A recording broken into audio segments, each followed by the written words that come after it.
El ayuno y la guerra espiritual. Cuando des, tu Padre te recompensará. Cuando ores, tu Padre te recompensará. Cuando ayunes, tu Padre te recompensará. Mateo 6, 3 al 18.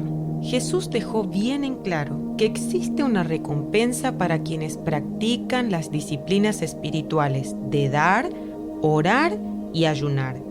Pero el premio parece ser mayor cuando uno las combina, como hizo Cornelio. Pese a no ser judío, Dios irrumpió a su casa y bendijo a toda su familia. ¿Por qué? Porque tenía por costumbre dar, orar y ayunar. Cornelio dijo: yo estaba en ayunas, y mientras oraba se puso delante de mí un varón con vestido resplandeciente, y dijo: Cornelio, tu oración ha sido oída, y tus limosnas han sido recordadas delante de Dios. Hechos 10, 30 y 31. Ser llenos del Espíritu Santo y tener una familia bendecida son solo algunos de los beneficios de practicar estas disciplinas espirituales. Además, todas ellas sirven para romper maldiciones, ser libres de ataduras sexuales y ganar batallas imposibles. Veamos un ejemplo bíblico. Los capítulos 19 y 20 del libro de Jueces narran una historia digna de una película de terror. Un levita y su concubina, se dice así, concubina, a la esposa por la cual no se pagaba una dote. No se relaciona con el concepto actual de concubinato, en el que convive una pareja sin estar casada. Regresaban de un largo viaje y decidieron pasar la noche en una ciudad llamada Gabaa. Un anciano los hospedó en su casa y mientras disfrutaban de la cena sucedió algo tenebroso. Los hombres de aquella ciudad, hombres hijos de Belial, rodearon la casa, golpeando las puertas y diciendo al viejo dueño de la casa: saca fuera el hombre que ha entrado en tu casa, para que lo conozcamos. Jueces 19:22. El verbo que se emplea para conocer es el mismo que aparece en Génesis 4, cuando se dice que Adán conoció a Eva, dando a entender que tuvieron relación sexual. Se encuentra también en Génesis 19, cuando los habitantes de Sodoma llamaron a Lot y le preguntaron: ¿dónde están los varones que vinieron a ti esta noche? Sácalos para que los conozcamos. Génesis 19:5. En otras palabras, los hombres de aquella ciudad querían satisfacer sus deseos homosexuales violando al levita. El mismo texto en otra versión dice: unos degenerados rodearon la casa y dando golpes en la puerta dijeron: saca al hombre que tienes en tu casa, queremos tener relaciones sexuales con él. Jueces 19:22. La depravación sexual era mayúscula, no solo por las intenciones de los hombres de Gabaa, sino por la facilidad con la que el viejo hospedador y su huésped, el levita, decidieron entregar a las indefensas mujeres para que fueran sometidas sexualmente. El anciano salió para hablar con ellos: no hagan algo tan perverso, pues este hombre es huésped en mi casa.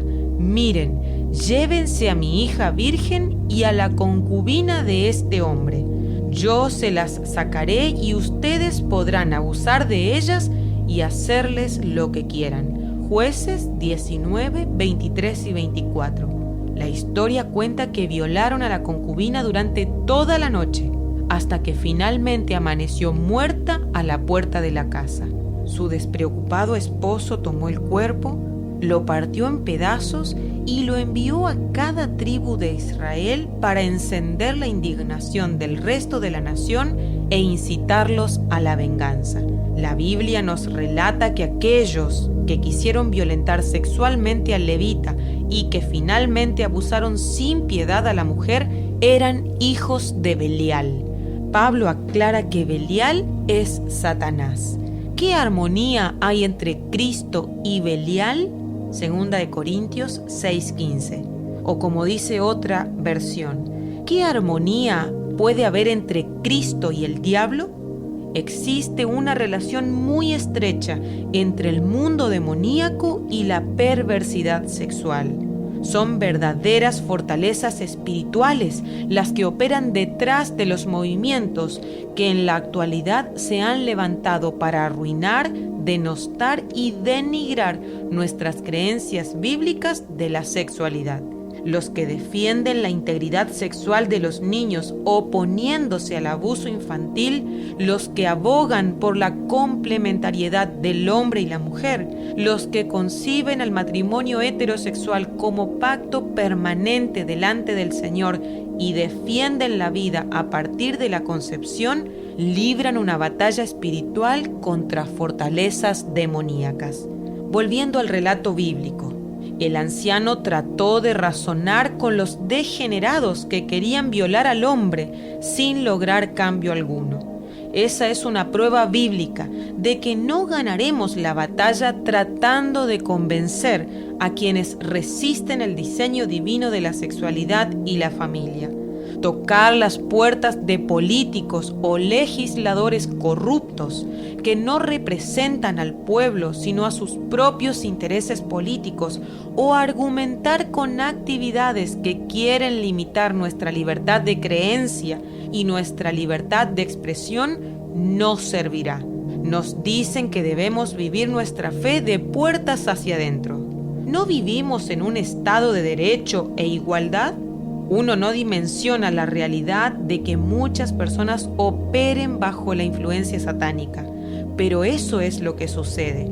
Los que utilizan su genitalidad como un arma de agresión o dominación operan bajo principios satánicos, y también lo hacen aquellos que toleran, permiten, apañan y hasta defienden a esa clase de calaña.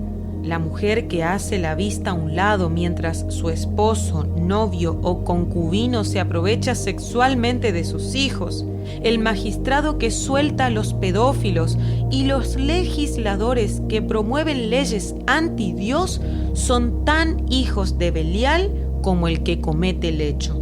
La actitud del viejo dueño de la casa de querer entregar a su hija virgen constituye una atrocidad tan grande como la de los degenerados de Gabaá que querían someter sexualmente al levita.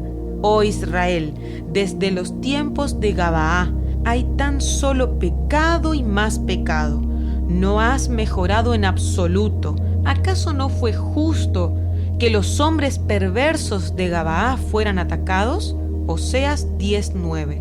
Tu maldad es tan grande que en nada eres diferente de los que vivían en Gabaá. Pero no olvidaré tu maldad y te castigaré por tus pecados. Oseas 9:9. ¿Y cuál fue el castigo de Dios para aquella ciudad? El mismo castigo que sufrió Sodoma y Gomorra. Génesis 19:13. La destrucción total. Jueces 20:48. La violencia sexual está asociada con la destrucción de ciudades enteras. La historia de horror sexual leída en Jueces se debía a una causa espiritual que debemos aprender a leer. En ese tiempo no había rey en Israel y cada uno hacía lo que se le antojaba. Jueces 21:26. Cuando Dios no es rey, el pecado gobierna y las personas se desenfrenan. Al excluir a Dios, automáticamente nos ponemos bajo la autoridad de Belial y la maldición nos llega como consecuencia. La Biblia dice que la maldición nunca viene sin causa. Proverbios 26:2. Daniel 9:11 dice: a causa de nuestros pecados se han derramado sobre nosotros las maldiciones. Por lo tanto, si alguien está siendo torturado por el diablo y bajo maldición, debería eliminar la causa. Y la causa de una maldición siempre es el pecado. ¿Qué pecados le han dado derecho legal al diablo para que te atormente? Él viene para robar, matar y destruir. ¿En qué áreas te está robando? ¿Qué cosas están muriendo? En lugar de pelear con recursos humanos, deberías hacerlo con los recursos que Dios ha puesto a tu disposición. porque no puedes anular la maldición hasta que no hayas lidiado con la causa. La confesión, el arrepentimiento y la obediencia le quitan todo derecho legal al diablo. Es entonces cuando la maldición se quiebra y los demonios se van. ¿Cómo quebrar una maldición o ganar definitivamente una batalla espiritual encarnizada? 1. Haz a Dios el Rey de tu vida. El inicio de la libertad comienza con el nuevo nacimiento. Antes ustedes estaban muertos a causa de su desobediencia. Vivían en pecado obedeciendo al diablo. Efesios 2, 1 y 2. Pues antes ustedes estaban llenos de oscuridad, pero ahora tienen la luz que proviene del Señor. Efesios 5, 8. Necesitas un encuentro personal y vital con Jesucristo. Sin esa experiencia llamada conversión, es imposible tener la victoria total sobre el pecado y sobre Satanás. Primera de Juan 3, 8 y 9.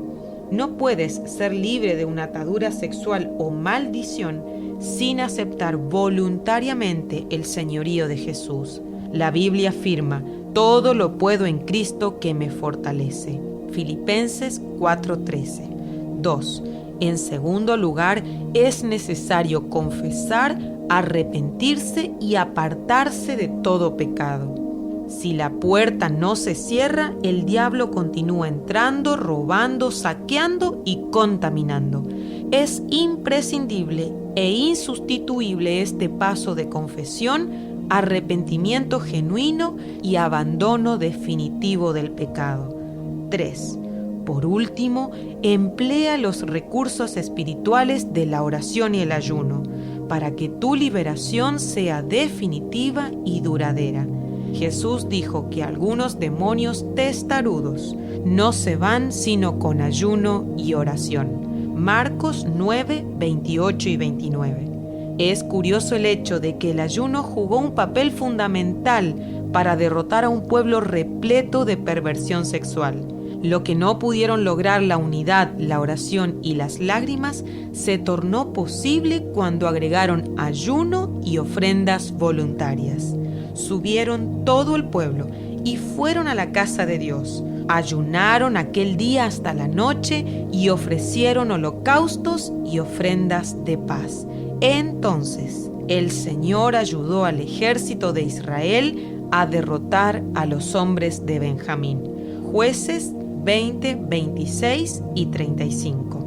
No se puede romper una fortaleza sexual y anular una maldición con recursos humanos. No se puede sin Dios. La atadura no se rompe, la batalla no se gana y la bendición no llega si Dios no pasa a ocupar un lugar muy distinto del que ocupaba hasta ahora. Un párrafo final. Sin importar el tiempo que tengas en la iglesia o camines en el cristianismo, toma esta palabra para cambiar el destino de tu vida. Ponte verdaderamente bajo el señorío de Cristo. Déjalo ser realmente Dios. No escondas más tus viejos pecados, porque todo pecado no juzgado ante Dios indefectiblemente le da autoridad al diablo para que ejerza su poder en tu contra. Échalo de tu vida. Cristo te ofrece esta libertad.